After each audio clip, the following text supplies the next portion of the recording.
মানুষ নিজের দোষ কখন দেখে জানেন? না জানলে আজকে এই ভিডিওটা থেকে জেনে নিন। মহান আল্লাহ তাআলা যখন কোনো বান্দার প্রতি অনুগ্রহ করেন তখন তিনি তাকে তার ভুলগুলো ধরিয়ে দেন, তার ত্রুটিগুলি চোখে আঙ্গুল দিয়ে দেখিয়ে দেন, ফলে সে নিজের সংশোধনের পথ খুঁজে পায়। কিন্তু যাকে তিনি অপছন্দ করেন তাকে তার দোষ ত্রুটি সম্পর্কে বেখবর করে দেন। সে ভাবে আমি তো ঠিক আছি, সে নিজের মধ্যে কোনো ভুলই দেখতে পায় না। ডাক্তাররাও বলেন সবচেয়ে ভয়ঙ্কর রোগ সেটাই যা রোগী রোগ বলে মানে না, কারণ সে জানেই না সে অসুস্থ। সে কখনো চিকিৎসার প্রয়োজন এর অনুভবই করে না, কিন্তু যখন উপলব্ধি আসে তখন আর কিছু করার সময়ই থাকে না।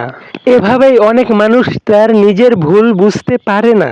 কখনো আল্লাহ বান্দার চোখে এমন পর্দা টেনে দেন যে সে নিজের হাতেই নিজের সর্বনাশ করে, অথচ তা বুঝতে পারে না। সে দেখে শুনে জানে তবু উপলব্ধি করে না, বরং নিজের মন্দ কাজকে ভালো মনে করে এবং ভাবে সে তো সঠিক পথেই আছে। তো দর্শক, ভিডিওটা ভালো লাগলে লাইক, সাবস্ক্রাইব, শেয়ার করে দেবেন।